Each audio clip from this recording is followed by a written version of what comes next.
Good morning, guys, and welcome to the podcast today. I've got a fantastic guest, DV Chernov. He is actually a based in Missouri, and he is a expert in the tech area, and he has transitioned to writing novels and fiction and books. And I'm really happy to invite him on the show and talk about his work, inspire the audience who are interested in becoming authors, and I'm really happy to have him. So, DV, welcome. Hey, thanks, Chris. Thank you so much for having me. I'm excited to chat. Yeah. So you have an interesting journey. And so talk about how you got to where you are. And I'm excited to dive into the questions. Yeah, absolutely. Just a kind of quick overview. I'm a first generation immigrant. So I actually was born and lived in the former Soviet Union till I was 18. And then I immigrated to the US, went to study, eventually settled here, and have done just a lot of various things. Really took me a while to figure out, I guess, where I belonged in my professional career. I have done higher education. I've done teaching. I worked for high tech companies for over 20 years. And now, as you said, I'm following my lifelong dream of writing. So I've been excited to focus on that. Yeah. I love that.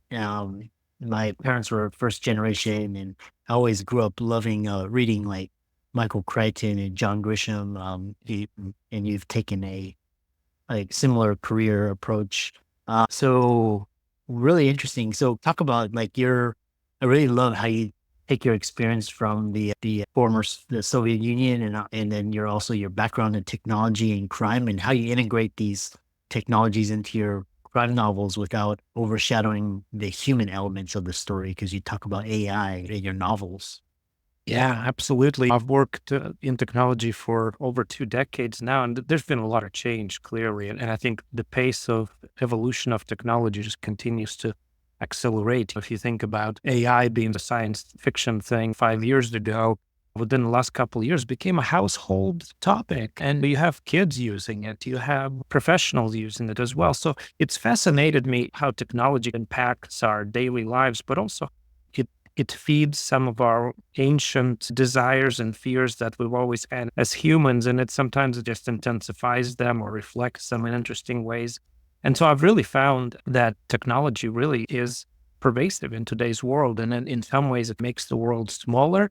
But in some ways, I think it also pushes us apart in ways. And I love exploring that through my books. I love that. And as exploring crime and thrillers from your lens, what were some of your influences and inspirations? What were your biggest influences in these genres, and how they shaped your writing style? Any books or authors or events that really motivated you to develop this style? Yeah, I've always loved crime fiction. I grew up reading Sherlock Holmes novels. I just devoured them, just loved it as a kid. And I maybe took a break from reading that genre for a while as I grew up and had my professional career. But I think some of the interests as I went into the technology space, began to study cybersecurity, and just realizing how technology both helps both sides of crime, right? You have organized crime, you have individual vigilantes who may use cyber technology in general, high tech to achieve their goals. But you also have law enforcement, right? And sometimes I think law enforcement is playing catch up. There's a lot of considerations that they have to make. There's privacy, there is legality of using this technology. Every now and then you hear about a law enforcement agency or federal agency getting into hot water with use of technology. But it just fascinated me, the sort of arms race that's happening in the criminal world around the use of high tech, and how quickly criminals can adopt it and begin using it, and then law enforcement trying to keep up.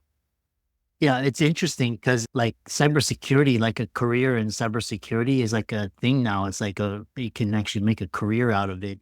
A follow-up question I have for you is, when you write these novels, because I've had people do what you did, and sometimes they were trying to create a narrative, for example, like Chuck Palahniuk, and he's like talking about the darker side, or are you trying to write to entertain, or is it just embedded narratives to talk about the deeper issues in our society? Like sometimes, like in the past, like artists, they would create these wonderful works, but they were actually had some like meaning against, for example, against oppression, or what is your motivation? Yeah, thanks for asking. Man, that's an insightful question. I try to balance, of course. I want my work to be entertaining, but again, as somebody who has spent a lot of time in the technology world and also in with exposure to global political landscapes and everything else that happens in the world today, I do like to make sure that my works reflect some kind of a position, or at least ask a question, right? And make the reader questions like, what is this going too far, right? Are we going perhaps too fast with some of these technologies? Am I relying a little too much on this, on social media or on some of the new AI capabilities? I think that's always there, right? And I think that again, I've lived and breathed technology for so long now, it's hard for me to imagine a world without it, but it's also I think there's a lot to consider and maybe take a little pause and say, how do we ensure that we're on the right path with this just as fast as things are going? I think it's a question we must ask ourselves at this point. So, yeah, absolutely. Both trying to entertain as well as educate a little bit. And I'll say this, my novels, even though technology is a theme, they're not super techy. I wouldn't call them tech thrillers. They have a lot of lay characters. One of my main characters is a detective in a small town, Colorado, and he's a self-professed Luddite. He doesn't like using technology. He likes a mechanical watch. Like, that's his personality, but he's thrust into modern day crimes and has to learn and pick up some of the jargon and some of the technology in order to solve the crimes. Fascinating. And coming from the former Soviet Union, how has your background and experiences changed your perspectives on technology and how these technologies are being used? Especially, for example, because when you think about the West, it's like the U.S. is the global reserve, but you have these new emerging technologies. How do you view it? Because you have a very interesting perspective. Yeah, and the East-West relationship, that's certainly been rocky for a while now. And so you see a lot of these topics kind of surface there, like cyber crime, cyber warfare is a new term now, right? So there's actual divisions and governments who focus on cyber operations using nothing but high tech. So the capabilities of cyber technology, cyber warfare have expanded greatly. It started out with something small. You could potentially affect a nuclear reactor, right? In the control panel that operates, if that's something that's happened in history, right? You could actually create a malfunction there remotely. And it goes to even today, as we watch the war in Ukraine unfold, there was a considerable arm of cyber warfare that was actually conducting operations in Ukraine, disrupting telecommunications, disrupting the power grid, disrupting traffic, things like that. We take these things for granted. You walk out in the street or you get in your car and, hey, your GPS works and traffic lights work. And everything is great in the world, but just a little monkey wrench in the operation, and it can create tremendous disruption. So I think with my background growing up in Russia, growing up in the Soviet Union at the height of Cold War, and really getting to see the Cold War ideological conflict from both sides of the Iron Curtain, I see it still unfolding, and it fascinates me. I think that there's a lot of opportunities for diplomacy, for economic actions. I think technology is just going to continue being a weapon or a tool, depending on how we use it. Yeah. And a follow-up to that is there's a new modern technology, and you mentioned disrupting supply lines or power grids, like these kind of mass cyber warfare on that type of scale. But the military industrial complex still exists, so there's still physical warfare, like violence and exploitation by governments and countries. How do you approach these sensitive subjects in your writing? Because you explore these deep psychological themes. Yeah, absolutely. I do write crime fiction, but I also write historical fiction. And so I have two series going now. And one is the one I mentioned called Nick Sever's Mysteries, which kind of pits modern day crimes and gives them technological undertones, and also explores how they affect modern day issues like human trafficking, like violence against women, just regular sort of run-of-the-mill extortion, if you wish, that can happen in cyber world. But I also have the historical fiction series going, which is actually tied to the world of today, of my characters in the Nick Sever stories. but they explore the generational background of one of the characters, Claire, and her family who came from revolutionary Russia and ended up in the US. So these topics continue connecting. And I think as we watch the modern warfare and how the sort of the traditional, right, the physical warfare that happens, as you called it, and how it interacts with the new technologies, we're seeing that again. It just reinforces some of these old themes, some of these old beliefs. Technology can basically amplify a hundredfold whatever agenda, whatever ideological goal that an actor may have. Yeah. I know we're coming to the end and you're obviously very creative. And so what is your writing process like and how do you balance research with creativity? I'm just curious, what is your creative process?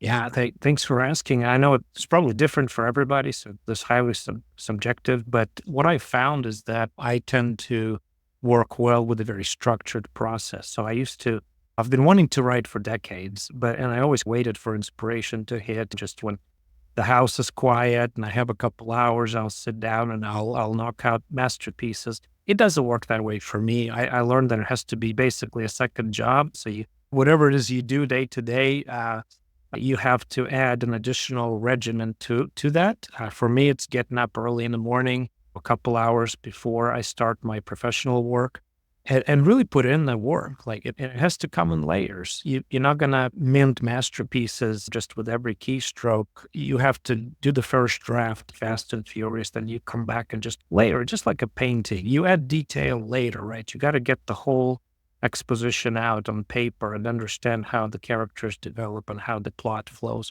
So that's what works for me. And to your question about research, that can be such a rabbit's hole with historical fiction because my instinct is I want to get it right. I don't want to make a silly mistake and say that something happened in a time where it didn't. Diving into tremendous amounts of research done on the topic of my historical novel, which is Russian Civil War, and foreign intervention in Russian Civil War, which was US, UK, France, actually sending troops that landed in Russia and actually engaged militarily with the Russian army in 1918, 1920 period.